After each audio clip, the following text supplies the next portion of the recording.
Hi, this is Dave O'Higgins. Today I'm going to be doing part 2 of the dominant 7th in a minor key series of videos that I'm making. This requires a slightly deeper investigation at this stage into a minor 2-5-1. Hopefully it'll all make sense at the end of this lesson, so bear with me. So we're going to begin by, we're sticking to the key of tenor saxophone C minor, so that'll be concert B flat minor, and I'll talk in tenor saxophone key for the purposes of this lesson. We're going to look at the half diminished chord first of all, and that's the 2 chord. So the 2-5-1 will be D minor 7 flat 5, G7 flat 9, C minor 6. We're going to deal for the time being with D minor 7 flat 5, which is like this.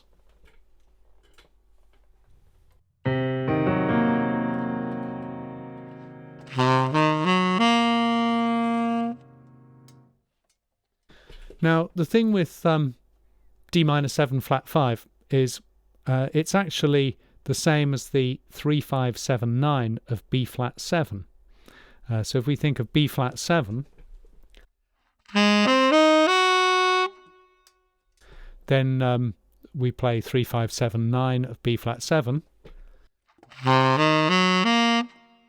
We get the D minor 7 flat 5, or the D half diminished as it's also referred to. Now, I like to think of the D half diminished as B flat 7 when I play it, and that means that everything I've practiced on B flat 7 works beautifully over D half diminished. So if we plug that into our minor 2-5-1, then we'll now think of the 2 chord in C minor as being B flat 7, and then the 5 chord is G7 flat 9, and the 1 chord is C minor 6. Now there's a stage further that we can go with this, which is on the G7 chord. If we add a flat 9, then, well, G7 itself is like this.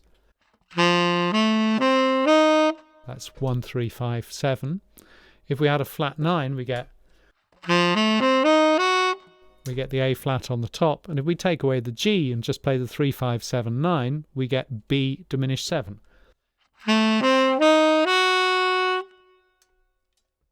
So if we join up the D half diminished with the G7 going to C minor, but thinking instead of B flat 7 to B diminished 7 to C minor 6, we get these arpeggios.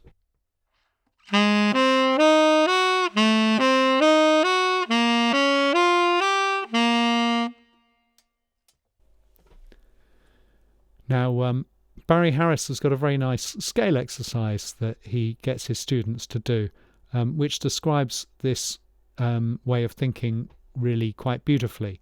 And so if you begin with the D half diminished by playing up the B flat 7 scale,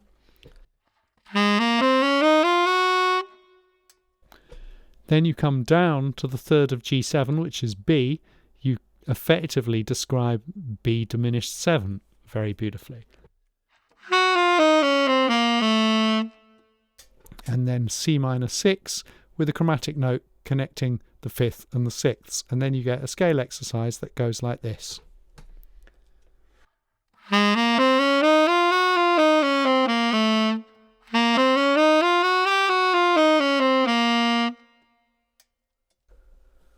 Okay, so the next stage will be that we start to consider what this sounds like superimposing it over a band, just thinking of the normal 2-5-1. So in other words, when the band's doing their normal D half diminished G7 flat 9 C minor 6, we're thinking now of B flat 7 to B diminished 7 to C minor 6. So we have a new root movement that we've replaced the 2-5-1 with in our heads, which is from minor 7 to major 7 to tonic. So it's quite easy. Our root movement is this. And we construct our chords on top of that. So we get B flat 7, B diminished 7, and C minor 6.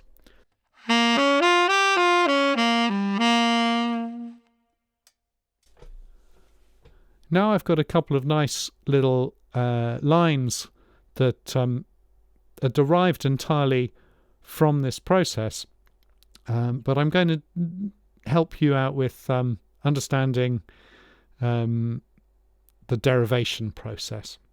So if you think of B flat 7 now, and you construct a scale, a diatonic scale that fits B flat 7, you can go up from the root to the 7th like this.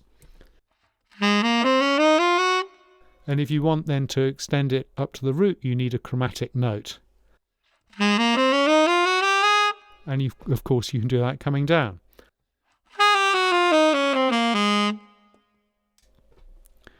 Now, if you want something that has the same diatonic sound that fits over a B diminished 7, I'm going to play B diminished 7 on the piano so you get it in your ear.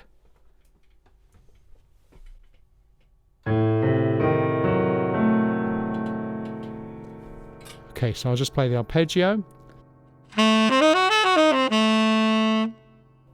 Now what I'm going to play is I'm going to play the same B flat 7 scale, but I'm simply going to add a B natural to it. And I'm going to start on the B natural, go up and down. It'll sound like this.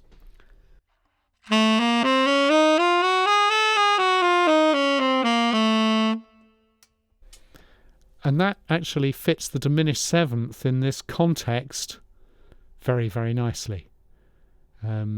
So now I'm going to show you two melodic lines that very much describe this way of thinking, and would be a very good exercise to try and memorize and then try and transpose into some different keys. Here's the first one.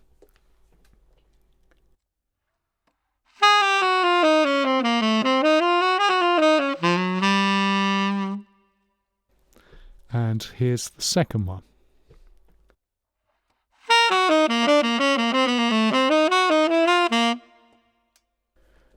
And now I'm going to play them with a play-along track, so you hear a rhythm section busily playing 2-5-1 while I'm thinking flat 7 dominant, major 7 diminished, 1 minor 6. Thank you for watching.